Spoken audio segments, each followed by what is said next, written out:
The Troubles of the Essayist. Mr. Arthur C. Benson, in his book of essays at large, acutely reminds one of the essayist's troubles. He tells us about his own vexations. First, he wrote essays anonymously, but he was pulled reluctantly out of this burrow. He published under his own name a book besides Still Waters. Many reviewers received it with considerable disapproval and even derision. They called it morbid and indolent and decadent and 100 ugly adjectives. Then there were some who practically said that the book was simply a collection of amiable platitudes, but that if the people liked to read such stuff, they were quite at liberty to do so.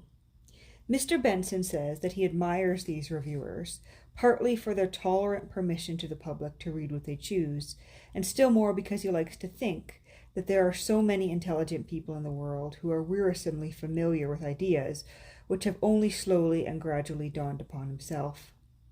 I have no intention of trying to refute or convince my critics, and I beg them with all my heart to say what they think about my books, because only by the frank interchange of ideas can we arrive at the truth.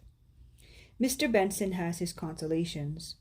The Upton Letters, From a College Window, Beside Still Waters, The Altar Fire have all achieved wide popularity. And yet there are thorns in his pillow, and I fancy there always will be thorns in the pillow of an essayist if he collects his essays and publishes them in a book. They say that this is not the time when the essay is particularly popular. There were the great days of Arthur Helps, the author of Friends in Council, and A.K.H.B., who wrote Recreations of a Country Person. Neither Helps nor Boyd is much read nowadays, but they had their hour. The Saturday Review at that time, the most superior of journals, published middle articles about friendship and worries and small economies and many other themes. The Spectator, too, did much good work in that way. I believe these papers were highly appreciated, but for some reason or another they gradually disappeared, and I do not know that we have anything precisely similar in the periodical literature of today. However, when an essayist like Mr. Benson appears, he finds many readers, and my conviction is that the essayist, if he is readable, and if he has the manner of his own day, and if he has thought of life both humorously and tragically, will find his readers in the plenty. But I should not like to guarantee him against mockers and scoffers in the press. If he is sensitive to such things, he will soon give up his occupation. Why is it that the critic is the natural enemy of the essayist? It is so even in the not rare cases where the critic is himself an essayist. The difficulty of the essayist is that he can hardly help falling constantly into platitude. He may lift the platitude a little out of the region of the densest commonplace, but that is all. Now, it is quite reasonable to answer that all life is an education in commonplace, and that every human being who comes into the world has to be taught the meaning of commonplaces one by one. We have all to know the meaning of worry. We have all to ask in our turn what are the best remedies and palliatives for worry. The answers given will be the answers of long ago. Probably, if I were to turn to an old book of Sir Arthur Helps, I should find that he has practically said all that can be said about worry. The critic feels that he is being bored by repetition and strikes out angrily at the poor author. All that the essayist can do is to say what has been said with a new accent. He can put something of his own experience into his counsel, and he can also write in the language of his day. He may be able to freshen up the subject by new anecdotes, illustrations, and quotations. But there is one thing he must do, no matter how clever he is. He must put in many sentences which, taken out of their context, are the direst and the most tedious of platitudes. So I say he is at the mercy of the critic. I venture to say that the critic who chooses to select a certain number of sentences can make any essayist ridiculous, even Emerson, who is one of the most suggestive of essayists. Here are some sentences taken from an essayist whose name is by no means forgotten. The desire of excellence is the necessary attribute of those who excel. We work little for a thing unless we wish for it. Old age has a beauty of its own. To moral excellence there are two rewards. One is the conscience, one far out of reach beyond the stars. Time wasted can never conduce to money well managed. In the drawing room, as everywhere else, mind in the long run prevails. These I take from Caxatonia by Bulwer Lytton. As they stand, they look foolish enough, but in the context they are by no means so foolish.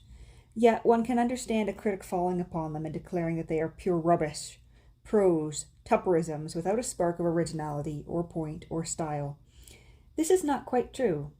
Nobody will know what Tupperisms are till I publish my selections from the proverbial philosophy, but they are certainly bad enough as they stand there in their homelessness and in their nakedness. We have any number of clever young men with an eye for what is called Tupperisms, though they do not know the august Tupper in the original. But I defy any of them to write an essay, say, on work and worry, which shall be readable, intelligent, and helpful, without putting in some sentences as bad in themselves as any of Bulwer Lytton's. Another trouble is that the essayist, as a rule, has to write round his subject. A.K.H.B. used to commence his studies with the word concerning. This suggested that he meant to walk round the subject rather than to drive straight to the matter in hand. This peripatetic style pleases many readers, but others are irritated and even enraged at what they think wearisome, discursive, and pointless. But what is the poor essayist to do? If he treats his subject as a politician or a philosopher would, he ceases to be an essayist and becomes too difficult for the ordinary public. It is the suggestiveness, the refusal to follow out trains of thought to their logical issue, the absence, in short, of precision and too much instructiveness that gives charm to an essay. Besides, no one can afford in his own person to give his heart away. If he does, the daws will peck. You can often see in a good essay that a saying commonplace enough in itself has been passed through the fires of thought and experience. Doubtless, it would please some better if the writer simply told his own story of love or grief or failure. But this is impossible. If anyone ever honestly tried to do it, it was Rousseau, and I read many articles nowadays which pour contempt on Rousseau. What is much more important is that by the acknowledgement of his best students, Rousseau is not able to compass a complete self-revelation. Why, even the things that an essayist does tell are apt to trouble him when he sees them in print. He thinks he should not have been so candid. Mr. Benson, in a volume of essays, which has all his usual merits, throws off every disguise of fiction and tells a good deal of his own preferences and mortifications and consolations. He describes his homes and his frank pleasure in them. The days pass then in a delightful monotony. One reads, writes, sits or paces in the garden, scours the country on still, sunny afternoons. There are many grand churches and houses within a reasonable distance, such as the great churches near Wisbeck and Lynn, West Walton, Wapple St. Peter, Tilney, Tarrington, St. Clement, and a score of others. Great cruciform structures in every conceivable style, with fine woodwork and noble towers, each standing in the center of a tiny rustic hamlet, built with no idea of prudent proportion to the needs of the places they serve, but out of pure joy and pride.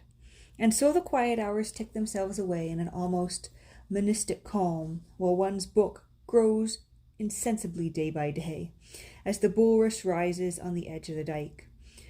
I do not say that it would be a life to live for the whole of a year, and year by year. There is no stir, no eagerness, no brisk interchange of thought about it. But for one who spends 6 months in a busy and peopled place full of duties and discussions and conflicting interests, it is like a green pasture and waters of comfort. I like to hear this. It is always pleasant to meet with a contented man, if he is not too anxious to give his reasons for contentment. But what do the reviewers say? They say, yes, you like to live in flat country, and you give us books as flat as your homeland. The result of all this is that essayists try to veil their identity, either by pen names or, more commonly, by a slight admixture of fiction. Mr. Benson has done both, as Sir Arthur Helps did before him. Mr. Lucas has also taken to the second plan. And anonymity is no great protection for any writer nowadays who attracts attention is sure to become known. There is really no secret nowadays in the world of authorship, but the way of fiction is not so simple as it seems. Older readers, at least, will remember the characters of Friends in Council. They met together, and an essay was read on which the members of the circle commented in turn. Thus, the author wasn't able to disclaim full responsibility, and he tried to give a fair representation to various views. Also, he had little love affairs going on all the time in the earlier books. Those love affairs, however, were apt to end in marriage, and after that they could not be continued successfully. It is true that the characters appeared again, but they were all changed. For instance, the sprightly Mildred vanished and rose again in the form of an intelligent, careworn matron, smiling affectionately upon a sickly child.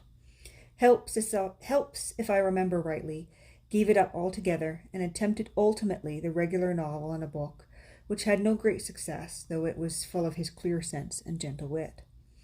The framework of fiction, if it has to be used, must be changed every time, and I am afraid the essayist must in the end choose between the two, and continue as an essayist or commence as a novelist. One cannot help admiring Mr. Benson's easy handling of life and language, the deftness with which he tells stories, and the mingled courage and sympathy with which he surveys the scene of existence. But for some, he is too little of a combatant, and too resolutely comfortable. I have wandered far enough in my thought, it would seem, from the lonely grange in its wide pastures, and the calm expanse of fen, and I should wish once more to bring my reader back home with me to the sheltered garden, and the orchard knee-deep in grass, and the embowering elms.